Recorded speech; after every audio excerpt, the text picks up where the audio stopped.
नमस्कार बंधुगण अलौकिक ओडियार आउ एक लमटांकुर अध्याय को आपणकर स्वागत। मु राकेश एवं आपण देखुछंती अलौकिक ओडिया। आजिर कहानी आरंभ करिया पूर्व आपण को विशेष अनुरोध, जदि ए जाए आपण आम चैनल को सब्सक्राइब करना हांती तेबे एबे ही आम चैनल को सब्सक्राइब करी घंटी चिन्ह को ऑल कर दियंतु। सर्वप्रथम एही बळी भूत गप और रहस्यमय वीडियो देखिया पई तो आउ डेरी न करी चलतु आरंभ करिबा आजिर कहानी। तो आजिर ही कहानी आम सहित शेयर करछंती राजन मिश्र।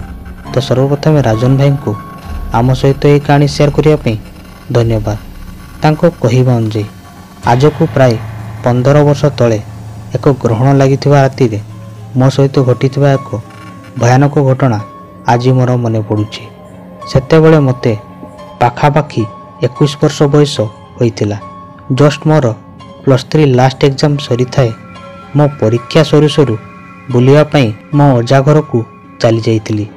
एईटा मोर पुराना अभ्यास थिला। छोट बळू मोर जेतेबेले परीक्षा सरी जाए मु अजा घर को बुलिया पई पळेई जाए, कारण मु तांको गाँ रे बहुत मजा करे। नदी कूल जीवा, माछ धरिबा, सांगमानक सहित खेलिबा, एमिति केते कोन। विशेष करी मो बापांकर नाली आखि मो अजा घरे देखिया को मिले नहीं। जेते भूल कले मध्य अजा आई मते किछि भी कहंती नहीं।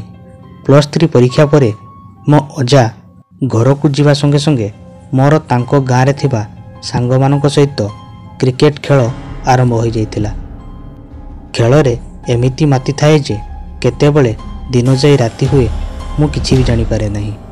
अजा घरे पाखापाखी 3 दिन रहिबा परे मु से दिन सबुदिन परी सांगमानक सहित संध्या 5टारे क्रिकेट खेलिया पई बाहरी थिली, किंतु मते बाहर को खेली जीवा पई आई से दिन मना कले। कहिले, अरे राजन तू आज बाहर को जाना, आज हेउछि पूर्णिमा तिथि, चंद्र रे संध्या बेल को ग्रहण लागिबो, तू पिला लोक बाहर को जीवा ठीक नुह। मते आई को कथा सुनी टिके हस लागिथिला। मु आई को कहिथिली, आई आउ से पुराना जुग नाही, लोके जाई चंद्र रे पहुँचिलेनी। से राहु केतु चंद्र को ग्रास करिबा कथा सबु मिछ, किंतु आई मो कथा किछि बुझी पारि नथिला। खाली गोटे कथा मते कहिथिला, तू चंद्र ग्रहण समय रे बाहर को जाना, किंतु मु आई कथा जमा सुनी नथिली। सेपटे सांग माने बारंबार डाकु थांती। मु बाहर को बाहरिली खेलिबा को जीवा पई। गला बेले आई पछपटु डाकी कहिला, जाउछु जदि संध्या पूर्व शीघ्र घर को पलि आसबु। मु हाँ मारी गाँ मुंड पड़िया को बैट धरी चली जाइतिली। सेदिन खेल आरंभ होला बेलू डेरी हो जाइतिला, तेणु सांग माने कथा हेलु कि आज खेल बंद करदेवा, कारण शीत दिन जोगु संध्या मध्य शीघ्र हो जिवो, तेणु काली खेल होबो। एमिति कही सबु सांग माने गप मारिथिलु। गप करू करू जने सांग कहिला, अरे राजन तो जोगु आज डेरी हो गला। तापरे मु सबु कथा कहिली। मो आई मना करिबा कथा मध्य मु कहिथिली। तापर जने सांग कहिथिला, अरे हाँ मो जेजेमा मध्य कहूथिले कि ग्रहण समय रे भूत प्रेत बाहरंती, तेणु चलो शीघ्र आज घर को पळेबा। मु ता कथा सुनी हसीदेली। अन्य सांग माने मध्य हसीथिले। आम हसरे से रागी जाइतिला।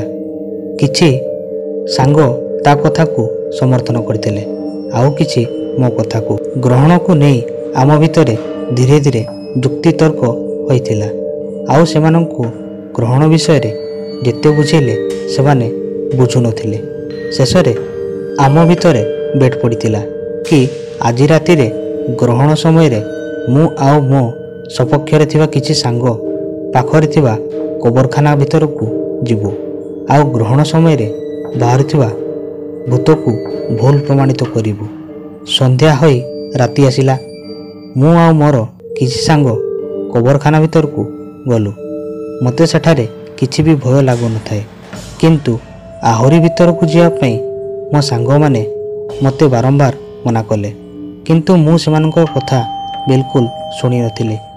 मोर गोटिए लक्ष्य थिला भूत नथिबा प्रमाण करिबा, तेणु मु सांग मानकु छाड़ी तांको ठारू टॉर्च नहीं ଆହୁରି ଭିତରକୁ ଚାଲିଗଲି। ପାଖାପାଖି 200 କି 300 ମିଟର ମୁଁ କବରଖାନା ଭିତରକୁ ପଳାଇଥିଲି। ମୋତେ ସେଠାରେ କେବଳ କବର ହିଁ କବର ଦେଖାଯାଉଥିଲା। ମୁଁ ଭୂତ ବାହାରିବା କଥା ଭୁଲ ପ୍ରମାଣିତ କରି ଫେରିବାକୁ ବାହାରିବା ସମୟରେ ହଠାତ୍ ଗୋଟେ ଗଛରେ କିଛି ଗୋଟେ ଅଜବ ଶବ୍ଦ ଶୁଣାଗଲା।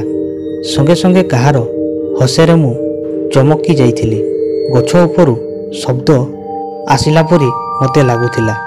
ମୁଁ ଟର୍ଚ୍ଚ ମାରି ଉପରକୁ ଦେଖିଲି, ଆଉ ମୁଁ ଗଛ ଉପରେ ଯାହା ଦେଖିଥିଲି ତାହା ଦେଖି ମୁଁ ଚମକି ପଡ଼ିଥିଲି। ଗଛ ଡାଳରେ ଏକ ଧଳା କପଡ଼ା ପିନ୍ଧିଥିବା ଲୋକଟିଏ ଥିଲା ପରି ମୋତେ ଲାଗିଲା। ମୁଁ ଜୀବନ ବିକଳରେ ଦୌଡ଼ି ଆସି କବରଖାନା ବାହାରେ ପଡ଼ିଯାଇଥିଲି। ମୋ ସାଙ୍ଗମାନେ ମୋତେ ଘରକୁ ଆଣିଥିଲେ। ଅଜା ଓ ଆଈ ମୋ ଅବସ୍ଥା ଦେଖି ଡରି ଯାଇଥିଲେ। ମୁଁ ସେଦିନ ଆଈ କଥା ମାନିନଥିଲି, କିନ୍ତୁ ଏତିକି ବୁଝିଥିଲି କି ଆମେ ଯେତେ ଆଗକୁ ଗଲେ ମଧ୍ୟ ପୁରୁଣା ଲୋକମାନେ କହୁଥିବା କଥା ସବୁ ଅନ୍ଧବିଶ୍ୱାସ ନୁହେଁ। ମୁଁ ଦେଖିଥିବା ଗଛ ଉପରେ ସେ ଲୋକଟି ସତ କି ମୋ ଭ୍ରମ ଥିଲା ମୁଁ ସେ କଥା ଜାଣିନି, କିନ୍ତୁ ଆଜି ମଧ୍ୟ ସେ କଥା ମନେ ପଡ଼ିଲେ ମୋ ଦେହ ଥରି ଉଠେ।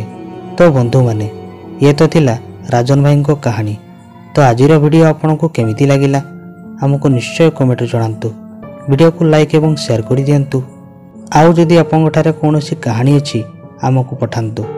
ତ ଆଜି ତ ସମୟ ହୋଇଯାଇଛି, ପୁଣି ଦେଖା ହେବ ଆଉ ଏକ ଲମ୍ବଟାଙ୍କୁରା କାହାଣୀ ସହ। ସେ ଯାଇ ବିଦାୟ ଦିଅନ୍ତୁ। ଧନ୍ୟବାଦ।